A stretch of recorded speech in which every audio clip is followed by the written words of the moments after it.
Olá, tudo bem com você? O Redação Novo Tempo está no ar. Entra em pauta no Redação de hoje os Jogos Paralímpicos Rio 2016. E a gente discute também sobre a inclusão de crianças e adolescentes com deficiência em escolas comuns. Então participe com a gente, o Redação Novo Tempo começa agora.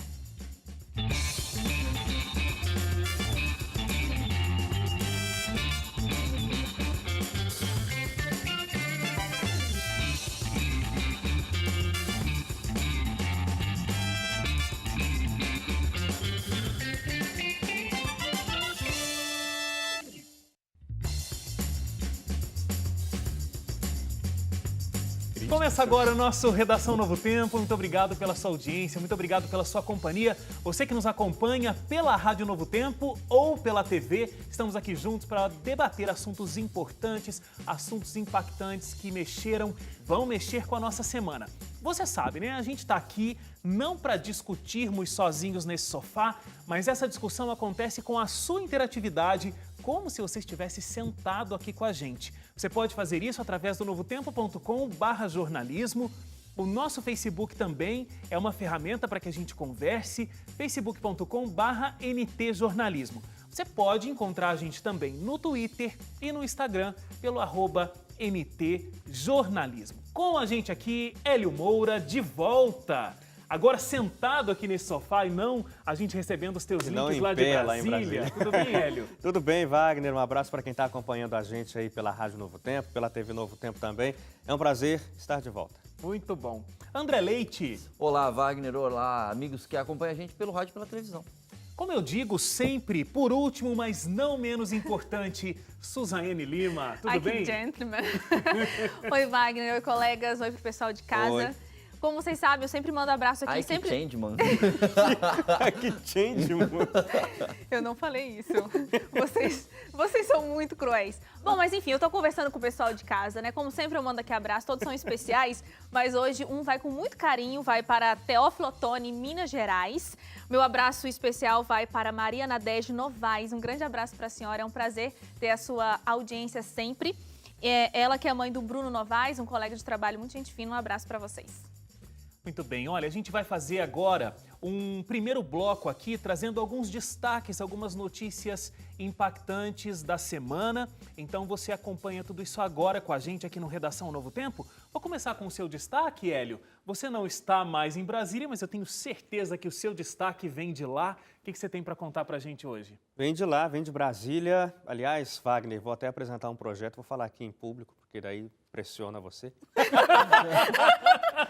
Para ficar alocado em Brasília. Eu achei a sua cara, Hélio, você ali em Brasília, realmente. Quer ser correspondente então, lá em Brasília? Correspondente de política. Gostou, lá em Brasília, né? Gostei. É a sua cara. Mas, Brasília, o cenário político ainda está em polvorosa, né? Desde a saída da presidente Dilma Rousseff. E aí, depois da saída da presidente, o próximo a sair, pelo menos se espera, dentro da Câmara, é o Eduardo Cunha. Eduardo Cunha, que está com um processo que já vem desde outubro do ano passado, um processo pela quebra de decoro parlamentar. Teve o processo o mais longo da história no Conselho de Ética, enquanto normalmente um caso no Conselho de Ética na Câmara levava em torno de 45 dias no máximo, desde a aceitação da representação até o voto final. E no caso do Eduardo Cunha começou em outubro e até agora não acabou de vez. Então foi marcada para segunda-feira agora, dia 12, é a votação sobre o pedido de cassação do mandato dele. Esse Eduardo Cunha ele sempre teve muita força lá na Câmara, mas desde que ele ficou afastado em maio, e aí aquele monte de acusações contra ele, chegando ao Supremo Tribunal Federal, inclusive ele é réu em 2 ações já abertas no Supremo Tribunal Federal. Além disso, existem várias outras ações que correm contra ele, mas das quais ele ainda não se tornou réu, mas não pelo menos 2 em que ele é réu, além de outras várias, e o processo do Conselho de Ética. Então, ao longo desse processo todo, ele foi perdendo força, foi perdendo aliados e mais. Como a cassação de um deputado, desde uns anos para cá, ela é feita pelo voto aberto, quer dizer, não é mais secreto, então quem estiver acompanhando a sessão na segunda-feira vai saber como cada um dos 512 deputados terá votado em relação ao Cunha, se vota para ele perder o mandato ou não. a opinião pública é massiva em dizer que Eduardo Cunha tem que perder o mandato por conta de toda a atrapalhada que ele já fez no cenário político. Ele é considerado um dos principais articuladores do processo de corrupção dentro da Petrobras. Então, a opinião pública é muito forte contra ele. Ou seja, quem votar contra a cassação vai ter que enfrentar toda essa opinião Vai ter que pública. enfrentar a opinião pública e a opinião pública dos eleitores, porque em outubro agora tem eleição municipal. Exatamente. Dos deputados todos, tem 84 que são candidatos, ao prefeito, ao vice-prefeito, mas todos eles, de maneira geral, estão envolvidos.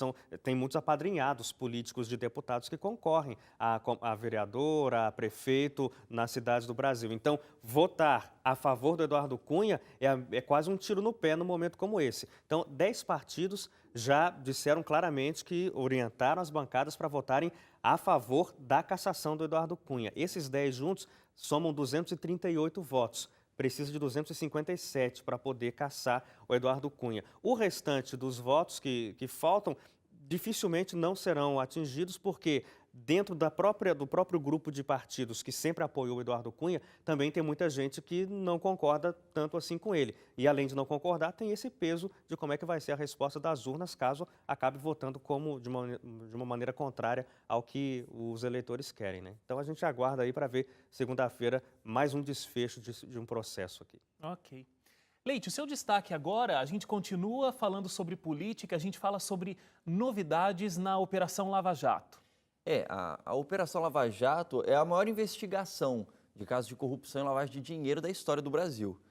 E ela iria terminar, a força-tarefa, né, que faz com que muitas pessoas que estejam trabalhando em suas funções normais possam parar tudo só para se dedicar a essa operação. Então, por isso é uma força-tarefa. Essa força-tarefa iria acabar agora, nessa semana que passou.